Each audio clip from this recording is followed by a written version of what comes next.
Deya qoladi-da, oxirida chiqoluvdi. Ishlab chiqdi. Voy, aka g'alatimisiz? Men taksi chaqirganman, skori emas. Skori bu, men taksiman o'zi. Bugun skorida ham qo'shimcha ishim bor. Skorida ham kira qilishsa bo'ladimi?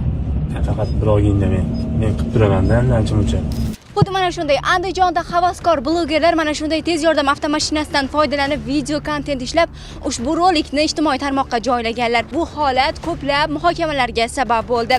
Joriy yilning 6-noyabr kuni tarmoqlarda keng tarqalgan ushbu video rolikni Andijon shahrida istiqomat qiluvchi 34 yoshli bloger yigit o'zining ijtimoiy sahifalariga joylagan. Faoliyatim taksi bilan bog'liq bo'lgani uchun shunaqa kontent mazmunida taksi ichida passajirlarni, yo'lovchilarni ko'ngilini xursand qilaman-da, jivoy qo'shiq aytib.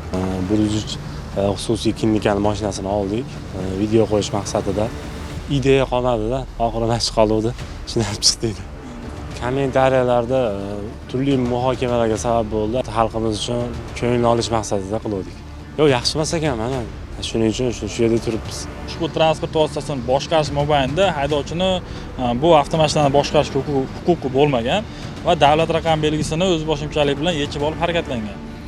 Holat bo'yicha Andijon viloyati yo'l harakati xavfsizligi boshqarmasi xodimlari tomonidan haydovchi hamda transport vositasi aniqlanib, haydovchiga nisbatan davlat raqam belgisini o'z boshimchalik bilan yechib olganlik hamda ishonchnomalar va boshqarish huquqi bo'lmagan holatda avtotransport vositasini boshqarganlik uchun ma'muriy bayonnoma rasmiylashtirildi. O'sha klinikaning mexanikiga xodimlarimiz tomonidan tegishli tartibda choralar ko'riladi. Hurmatli fuqarolar, shuni unutmangki, tez yordam avtomashinasi xalqimizga xizmat qiluvchi maxsus texnika hisoblanadi. Undan boshqa maqsadlarda foydalanish yoki noto'g'ri talqin qilib kontent olish orqali jamiyatga salbiy ta'sir ko'rsatishingiz mumkin. Bunday holatlarga yo'l qo'ymaylik va tez yordam xodimlariga hurmat bilan munosabatda bo'laylik.